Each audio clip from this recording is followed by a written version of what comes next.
The rain came down harder than either of them expected. Emily Parker gripped the steering wheel tightly as the windshield wipers fought to keep up.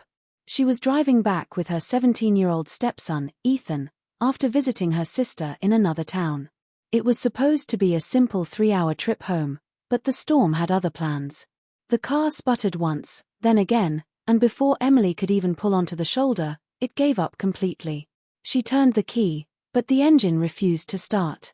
The two sat in silence, the sound of rain hammering against the roof. "Great," Ethan muttered, leaning back in his seat. "What now?" Emily exhaled slowly. "We call for help."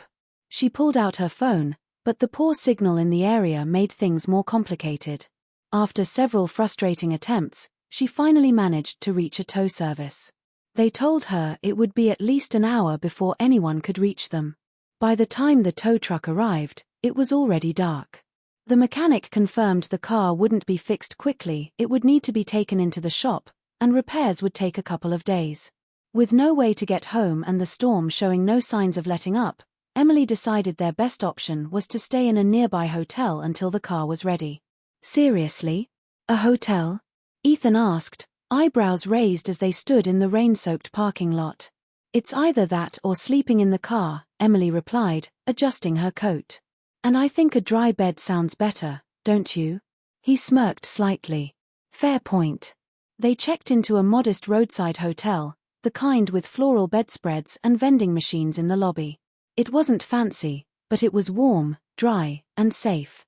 Emily booked a double room so they could each have their own bed. As she set their bags down, she glanced at Ethan. He looked both restless and uncertain, not used to being pulled out of his routine. The first night, Emily tried to make the best of it. "Let's order pizza," she suggested. Ethan perked up at the idea, and soon they were sharing slices on the bed while flipping through TV channels. For the first time in a long time, they laughed together over a silly sitcom rerun. The next morning, the rain still poured. With nowhere to go, they found themselves spending most of the day talking. Emily asked Ethan about school, about the friends he hadn't mentioned much lately, about the things he'd been writing in his notebook. Ethan, at first reluctant, began to open up. He admitted that since his dad's passing, he had felt lost, unsure of where he fit in the world. "I feel like everyone expects me to just move on," he said quietly. "But sometimes I don't know how." Emily listened carefully, her heart aching for him. "Ethan, there's no timeline for grief. It's not about moving on, it's about learning to carry it in a way that doesn't crush you. And you're not carrying it alone." Those words seemed to sink in. For the rest of the day, their conversations flowed more easily. They played cards, watched movies, and even went downstairs to the hotel's tiny gym to pass the time. By the second night, the storm had finally eased, but the car was still in the shop. Emily found herself realizing how valuable these unexpected days had become. For months, she had worried about Ethan retreating too far into himself, about the silence that had grown between them. Now, in the simplicity of hotel walls, pizza boxes, and late-night conversations, something was shifting. On their final night at the hotel, Ethan pulled out his notebook again. "I've been writing something new," he admitted, "and I want to show you." Emily smiled, touched by the trust he was giving her. He read aloud a short piece he had written about storms, how they seemed endless when you were in them, but eventually, they passed, leaving the world cleaner and brighter. His voice wavered at first but grew steadier with each line. "That's beautiful, Ethan," Emily said softly when he finished. "And you're right. Storms do pass."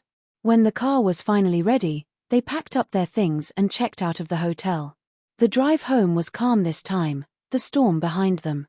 But Emily knew the days they had spent stranded together had been more than an inconvenience, they had been a gift.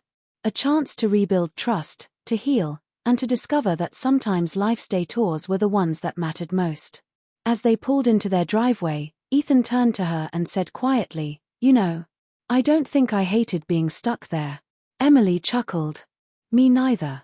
And in that simple exchange, she realized that what had started as a car breaking down in the middle of a storm had led to something far more important, a renewed bond between them, one that would carry them forward long after the memory of the hotel had faded.